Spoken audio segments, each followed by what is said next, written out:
ಆತ್ಮೀಯ H16 news ಅರ್ಥಾತ್ ಸೀತಾರಾಮ್ ನ್ಯೂಸದ ವೀಕ್ಷಕರೇ, ನಾನು ನಿಮ್ಮವ ಎಂ ಆಯುಧ ಮಲ್ಲಪ್ಪ ಜೊತೆ ಅವರು. ತಾವು ಈಗ ಸುದ್ದಿಗಳ ಲೋಕಕ್ಕೆ ಎಂಟ್ರಿ ಬಿಡ್ತಾ ಇದ್ದೀರಿ. ಈ ಸುದ್ದಿಗಳನ್ನು ಪ್ರತಿಯೊಂದು ನೋಡೋ ಜೊತೆಗೆ ನಿಮ್ಮ ಅಭಿಪ್ರಾಯಗಳನ್ನು ಹೊಸ್ತಾ ಇರ್ರಿ. ಯಾಕಂದರೆ ಈ ಸುದ್ದಿಗಳು ನಿಮಗಾಗಿ, ನಿಮ್ಮ ಬದುಕಿಗಾಗಿ, ನಿಮ್ಮ ವೈಚಾರಿಕೆಗಾಗಿ, ನಿಮ್ಮ ತಿಳುವಳಿಕೆಗಾಗಿಯೂ ನಿಮಗೂ ಗೊತ್ತು. ಜೊತೆಗೆ ನಮಗೂ ನಿಮ್ಮೊಂದಿಗೆ ಇದೊಂದು ಮಾತಾಡುವಂಥ ಜೊತೆಗೆ ಸುದ್ದಿಗಳನ್ನು ಬಿಡುವಂಥ ಕೆಲಸ. ಈ ಕೆಲಸದಲ್ಲಿ ನಾವು ನಿಮ್ಮೊಂದಿಗಿದ್ದೀವಿ ಅಂತ ಹೇಳ್ತಾ ನೋಡ್ತಾ ಇರಿ ಈ ಸುದ್ದಿಗಳನ್ನು. ನೋಡುವ ಕಾರ್ಯಕ್ರಮ ನೋಡುವ ಮೂಲಕ ಮುಂದೆ ಕಲಿತಕ್ಕಂಥ ವಿದ್ಯಾರ್ಥಿಗಳಿಗೆ ಒಂದು ಪ್ರೋತ್ಸಾಹ ನೀಡುವ ಒಂದು ಉದ್ದೇಶ ಸಲುವಾಗಿ ಈಗಿನ ಒಂದು ದಿನಮಾನದಲ್ಲಿ ನಾವು ಎಷ್ಟೇ ಮೀಸಲಾತಿ ಇದ್ದ ಕೂಡ ನಮಗೆ ಈಗ ಕಾಂಪಿಟೇಷನ್ ವಿದ್ಯಾರ್ಥಿಗಳೊಳಗೆ ನಮ್ಗೆ ಹೆಚ್ಚಿನ ಅಂಕಗಳನ್ನು ತೆಗಿಬೇಕು. ಅದಕ್ಕೆ ಅವ್ರಿಗೆ ಈಗಲಿಂದ ಒಂದು ತಯಾರಿ ಕೊಡುವ ಮೂಲಕ ಅವರಿಗೆ ನಾವು ಕೂಡ ಒಂದು ಹೆಚ್ಚಿನ ಅಂಕಗಳನ್ನು ಕಷ್ಟಪಟ್ಟು ಓದಿ ಹೆಚ್ಚಿನ ಅಂಕಗಳನ್ನು ಗಳಿಸಿ ನಮಗೂ ಕೂಡ ಮುಂದಿನ ದಿನಮಾನದೊಳಗೆ ಈ ರೀತಿ ಒಂದು ಸಮಾಜದ ಸಮ್ಮುಖದಾಗ ಸನ್ಮಾನ ಮಾಡಿಸುವಂಥ ಉತ್ಸಾಹ ಅವರಲ್ಲಿ ಬರಲಿ ಅನ್ನೋ ಉದ್ದೇಶಕ್ಕೆ ಈ ಒಂದು ಕಾರ್ಯಕ್ರಮ ಹಮ್ಮಿಕೊಂಡಿವಿ. ಇದರೊಂದಿಗೆ ತಾಯಂದಿರಿಗೆ ಮತ್ತು ನಮ್ಮ ಸಮಾಜದ ಬಂಧು ಬಾಂಧವರಿಗೆ ತಮ್ಮ ಮಕ್ಕಳನ್ನು ನಾವು ಈ ವೇದಿಕೆ ಮೇಲೆ ಕಾಣುವಂಥ ಅವ್ರ ಮನಸ್ಸನ್ನು ಕನಸನ್ನು ಕಂಡು ಅವ್ರ ಮಕ್ಕಳಿಗೆ ಒಂದು ಒಳ್ಳೆಯ ಮಾರ್ಗದರ್ಶನ ನೀಡಿ ಉತ್ತಮ ಅಂಕಗಳನ್ನು ಗಳಿಸಲಿಕ್ಕೆ ಅವರು ಎಲ್ಲ ರೀತಿಯ ಸಹಕಾರ ಅವರು ತಾಯಂದಿರು ಕೊಡಬೇಕು. ಆಮ್ಯಾಗ ಮುಂದಿನ ದಿನಮಾನಗಳಿಗೆ ವೇದಿಕೆ ಮ್ಯಾಗ ಅವಕಾಶ ಮಾಡಿಕೊಡ್ಬೇಕು ಅಂತೇಳಿ ಅವರಲ್ಲಿ ಭಾವನೆಗಳು ಬರಲಿ. ಆಮ್ಯಾಗ ಎಲ್ಲೆಲ್ಲೂ ನಮ್ಮ ಸಮಾಜ ಸಣ್ಣ ಸಮಾಜ ಎಲ್ಲೆಲ್ಲೂ ಹೊರಗೆ ಹೋಗ್ಬಿಟ್ಟೈತಿ ದಿನನಿತ್ಯ ತಮ್ಮ ಇದ್ರೊಳಗೆ. ಅದಕ್ಕೆ ಈ ಒಂದು ಕಾರ್ಯಕ್ರಮದ ಮೂಲಕ ಅವ್ರನ್ನ ಇಷ್ಟರೂ ಗುಡಿಸಿ ಅವ್ರನ್ನ ಇಲ್ಲೇ ನಮ್ಮವರು ತಮ್ಮರು ಅನ್ನೋದು ಒಂದು ಬಾಂಧವ್ಯ ಬೆಳೀಲಿ. ಬಂದಾಗ ನಮ್ಮ ರಿಲೇಷನ್ ಎಲ್ಲೆಲ್ಲಿ ಐತಿ, ನಮ್ಮ ಸಮಾಜ ಎಷ್ಟಿದೈತಿ ಜಾಗೃತಗೊಳ್ಬೇಕು. ಯಾಕಂದ್ರೆ ನಮ್ಗೆ ಮೀಸಲಾತಿ ವಿಷಯದೊಳಗೆ ನಮಗೆ ಭಾಳ ಅನ್ಯಾಯ ಆಗ್ತಾಯಿದೆ. ಅದನ್ನು ನಾವು ಇನ್ನು ಮುಂದಿನ ದಿನಮಾನದೊಳಗೆ ಒಗ್ಗಟ್ಟಾಗಿ ಅದನ್ನು ಹೋರಾಟ ಮಾಡಬೇಕು. ಯಾಕಂದ್ರೆ ನಮ್ಮವರೇ ನಮ್ಗೆ ಇವತ್ತಿನ ದಿವಸದೊಳಗೆ ನಮ್ಮ ಮೀಸಲಾತಿಯಿಂದ ವಂಚಿತ ಆಗತ್ತವು. ನಮ್ಗೆ ಜಾತಿ ಸಮಸ್ಯೆಗಳು ಕೂಡ ಭಾಳ ಆಗ್ತಾಯಿದ್ದಾವೆ. ದಾಸರು, ಅಡಿಗೆ ದಾಸರು, ದಾಸರಿ ಇವು ನಮ್ಮ ಜನದಾಸ ಸಮಾಜದ ಪರ್ಯಾಯ ಆಗೋದ್ರಿಂದ ಇವನ್ನ ಸಮಾಜಕ್ಕೆ ನಾವು ತಿಳುವಳಿಕೆ ಹೇಳುವಂಥ ಸಂದರ್ಭ ಬಂದಿದೆ. ಅದಕ್ಕೆ ಈ ಕಾರ್ಯಕ್ರಮದ ಮೂಲಕ ಅವತ್ತಿನ ದಿನ ಎಲ್ಲ ನಮ್ಮ ಕಟ್ಟ ಕಡೆ ವ್ಯಕ್ತಿಯನ್ನ ಅವ್ರನ್ನ ಎಲ್ಲರೂ ಒಗ್ಗೂಡಿಸಿ ನಮ್ಮ ಪರ್ಯಾಯ ಪದಗಳಿಗೆ ನಮ್ಮ ಮಾನ್ಯ ಸಚಿವರಿಗೆ ಮನವಿ ಮಾಡಿಕೊಂಡು ಇವಕ್ಕೆ ಒಂದು ಎಲ್ಲ ದಾಸರಿ, ದಂಡಿಗೆ ದಾಸರು, ಚನ್ನದಾಸರು, ಮಾಲ ಇದೇ ಏನದಾವಲ್ಲ ಇವೆಲ್ಲ ಪರ್ಯಾಯ ಪದಗಳಿಗೆ ಚನ್ನದಾಸರ ಪದಗಳು ಆಗಿರ್ಬೇಕು. ಎಲ್ಲೆಲ್ಲೇ ಜಾತಿ ಸರ್ಟಿಫಿಕೇಟ್ ಸಮಸ್ಯೆ ಅದಾವು ಅವಕ್ಕೆ ಮಾನ್ಯ ತಹಸೀಲ್ದಾರ್ ಸಾಹೇಬರು ಅವನ್ನ ಚನ್ನದಾಸರಂತೆ ಪ್ರಮಾಣ ಪತ್ರ ಕೊಡಬೇಕು. ಯಾಕಂದ್ರೆ ಕೆಲವೊಂದು ಭಾಗದೊಳಗೆ ನಮಗೆ ಮೂಲಭೂತ ಸೌಕರ್ಯಗಳು ಸಿಗ್ತಾ ಇಲ್ಲ.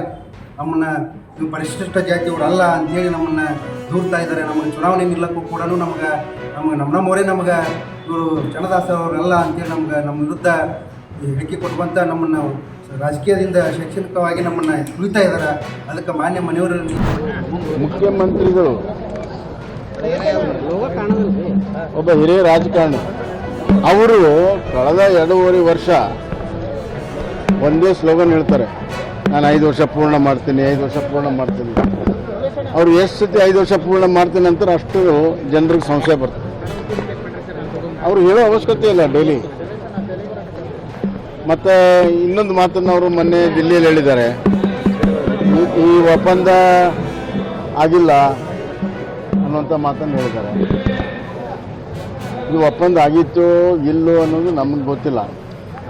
ಯಾರಾದರೂ ಅದನ್ನು ಈ ಒಂದು ಡಿಬೇಟಿಗೆ ಅಂತಿಮ ಒಂದು ಫುಲ್ ಪಾಯಿಂಟ್ ಹಾಕಬೇಕಾದ್ರೆ ಹೈಕಮಾಂಡ್ ಯಾಕೆ ಸುಮ್ಮನಿದ್ದಾರೆ?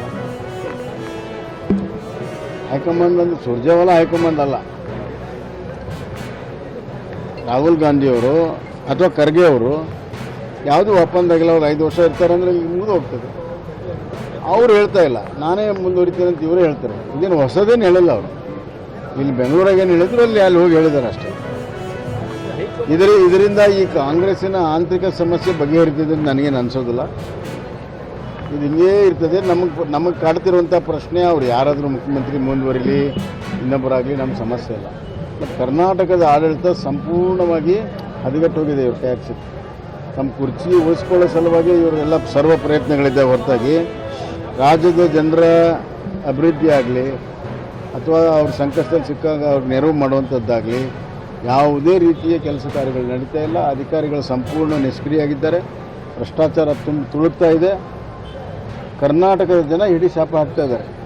ಒಂದು ಸ್ಥಿರವಾದ ಸರ್ಕಾರ ಕೊಡುವಷ್ಟು ಮೆಜಾರಿಟಿ ಕೊಟ್ಟರೂ ಕೂಡ ಇವರೊಂದು ಸ್ಥಿರವಾದ ಸರ್ಕಾರ ಕೊಡೋಕ್ಕಾಗಿಲ್ಲ ಅನ್ನುವಂಥದ್ದು ಜನರ ಕೊರಗಿದೆ. ಸಮಯನೇ ಇಲ್ಲ. ತಮ್ಮ ಕುರ್ಚಿ ಉಳಿಸ್ಕೊಳ್ಳೋ ಸಲುವಾಗಿ ಅವ್ರು ಏನು ಗುದ್ದಾಟ ಮಾಡ್ತಾ ಇದ್ದಾರೆ. ಅವ್ರಿಗೆ ಸಮಯನೇ ಇಲ್ಲ. ಜನರ ಬಗ್ಗೆ ಕಾಳಜಿನೇ ಇಲ್ಲ. ನಾವು 136 ಬಂದಿದೆ ಅನ್ನುವಂಥ ಒಂದು ಸೊಕ್ಕಿನಿಂದ ಇವತ್ತು ಆಡಳಿತ ಮಾಡ್ತಾ ಇದ್ದಾರೆ. ಅಧಿಕಾರಿಗಳ ಮೇಲೆ ಹೆಡ್ತಾ ಹೋಗಿದೆ. ಕಾನೂನು ಸುವ್ಯವಸ್ಥೆ ಸಂಪೂರ್ಣ ಕೆಟ್ಟೋಗಿದೆ. ಎಲ್ಲ ಕಡೆ ಸಮಸ್ಯೆಗಳು ಉದ್ಭವ ಆಗಿದೆ. ಹೆಲ್ತ್ ಸಮಸ್ಯೆ ಆಗಿದೆ. ಎಜುಕೇಷನ್ ಸಂಪೂರ್ಣವಾಗಿ ನಿಷ್ಕ್ರಿಯ ಆಗಿದೆ. ನೀವು ನೋಡ್ತೀರಾ, ಒಂದಿಲ್ಲ ಒಂದು ದಿವಸ ಒಂದು ಅವಾಂತರಗಳು ಬರ್ತಾರೆ. 136 ಆರಿಸಿ ಬಂದು ಅವ್ರ ಸ್ಥಿತಿ 36 ಆಗಿದೆ. ಶಾಸಕರುಗಳು ನೋಡಿ, ಸ್ವಾಮಿಗಳು ಒಬ್ಬೊಬ್ಬರು ಪರ ಇರ್ತಾರೆ, ಒಬ್ಬರು ಇನ್ನೊಬ್ಬರು ವಿರುದ್ಧ ಇರ್ತಾರೆ. ಅದಕ್ಕೋಸ್ಕರ ಅವರು ಈ ಪ್ರಜಾಪ್ರಭುತ್ವ ವ್ಯವಸ್ಥೆಯಲ್ಲಿ ವಾಕ್ ಸ್ವಾತಂತ್ರ್ಯ ಇದೆ. ಯಾರು ಬೇಕಾದರೂ ಅವ್ರ ಅಭಿಪ್ರಾಯ ವ್ಯಕ್ತಪಡಿಸ್ಬೋದು. ಅದರಲ್ಲಿ ಅವ್ರ ಅಭಿಪ್ರಾಯ ವ್ಯಕ್ತಪಡಿಸಿದ್ರಲ್ಲ, ಅದರಲ್ಲಿ ನಾನೇ ತಪ್ಪು ಕಂಡು ಹಿಡಿತಕ್ಕಂಥ ಪ್ರಯತ್ನ ನನಗೇನು ಅಗತ್ಯ ಇಲ್ಲ. ಭೇಟಿ ಮಾಡೋದು ಅದರಲ್ಲಿ ಏನು ವಿಶೇಷ ಅರ್ಥ ಏನಪ್ಪ ಇದೆ? ಸೋನಿಯಾ ಗಾಂಧಿಯವರನ್ನ ಮತ್ತು ಪ್ರಿಯಾಂಕಾ ಗಾಂಧಿಯವರಿಗೆ, ರಾಹುಲ್ ಗಾಂಧಿಯವರಿಗೆ ಎಲ್ಲರೂ ಕೂಡ ಭೇಟಿ ಮಾಡೋದಕ್ಕೆ ಅವರು ರಾಜ್ಯದ ಅಧ್ಯಕ್ಷರಿದ್ದಾರೆ. ಬರೀ ಉಪಮುಖ್ಯಮಂತ್ರಿ ಅನ್ನೋ ಕಾರಣಕ್ಕೆ ಭೇಟಿ ಮಾಡೋದು ಬೇರೆ. ಆದರೆ ರಾಜ್ಯದ ಕಾಂಗ್ರೆಸ್ ಪಕ್ಷದ ಅಧ್ಯಕ್ಷರಿರುವಾಗ ರಾಷ್ಟ್ರ ಮಟ್ಟದ ನಾಯಕರುಗಳು, ಕಾಂಗ್ರೆಸ್ ನಾಯಕರನ್ನ ಭೇಟಿ ಮಾಡೋದಕ್ಕೆ ವಿಶೇಷವಾದಂಥ ಅರ್ಥ ಕಲ್ಪಿಸೋದ್ರಲ್ಲಿ ಏನೂ ಅರ್ಥ ಇಲ್ಲ.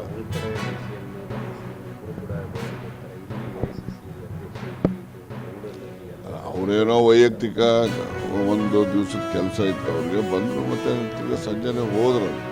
7 ಗಂಟೆಗೆ ಹೋದರು. ಎಲ್ಲ ಮುಖಂಡರು ಭೇಟಿ ಮಾಡಿದ್ರು. 9 ಗಂಟೆಗೆ ಚೀಫ್ ಮಿನಿಸ್ಟರ್ನು ಕೂಡ ಅವ್ರಿಗೆ ಭೇಟಿ ಮಾಡಿದ್ದಾರೆ. ಅದರಿಂದ ಏನು ಅವರು ಇವ್ರು ಈ ಕಡೆ ಹೋದಾಗ ಇವ್ರು ಈ ಕಡೆ ಬಂದರು ಅಂದರೆ ಏನೋ ವ್ಯತ್ಯಾಸ ಇದೆ ಅಂತ ಭಾವನೆ ಮಾಡ್ಬೋದು. ಏನೋ ತುರ್ತು ಅವರ ಒಂದು ಪೂರ್ವ ನಿಯೋಜಿತ ಕೆಲಸ ಇರುತ್ತೆ. ಅದನ್ನು ಆ ಹಿನ್ನೆಲೆಯಲ್ಲಿ ಬಂದಿರ್ತಾರೆ. ಮತ್ತು ಹಾಗೆ ತುರ್ತಾಗಿ ಮತ್ತು ಡೆಲ್ಲಿಗೂ ಕೂಡ ಹೋಗಿರ್ತಾರೆ.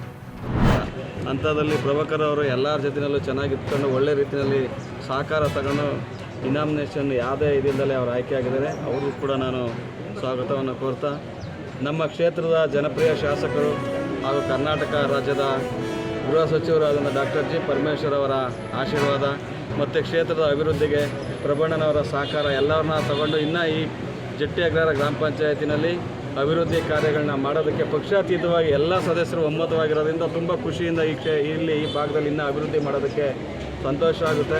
ನಾನು ಬ್ಲಾಕ್ ಕಾಂಗ್ರೆಸ್ ಅಧ್ಯಕ್ಷರಾಗಿ ಹೇಳೋದಕ್ಕೆ ಬಯಸ್ತೀನಿ, ಈ ರೀತಿ ಎಲ್ಲ ಒಳ್ಳೆ ರೀತಿಯಲ್ಲಿ ಎಲ್ಲರೂ ಪಕ್ಷಾತೀತವಾಗಿ ಒಂದಾದರೆ ಇಡೀ ಕರ್ನಾಟಕದಲ್ಲೇ ನಾವು ಕೊರಟಗೆರೆ ಕ್ಷೇತ್ರವನ್ನು ಮಾದರಿ ಕ್ಷೇತ್ರವನ್ನಾಗಿ ಮಾಡ್ಬೋದು.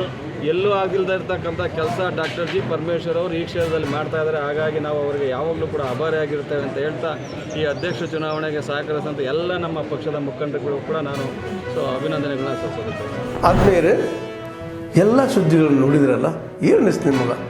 ಇದರಲ್ಲೇ ನಿಮ್ಗೆ ಲೈಕ್ ಆಗಿರ್ಬೋದು, ಡಿಸ್ಲೈಕು ಆಗಿರ್ಬೋದು, ಕಾಮೆಂಟ್ ಬೇಡಪ್ಪ ಅಂತೂ ಅನಿಸಿರ್ಬೋದು, ಕಾಮೆಂಟ್ ಮಾಡಬೇಕಪ್ಪ ಅನಿಸಿರ್ಬೋದು, ಶೇರ್ ಮಾಡಬಾರ್ದಪ್ಪ ಅನಿಸಿರ್ಬೋದು, ಅದು ಮಾಡಬೇಕು ಅನಿಸಿರ್ಬೋದು.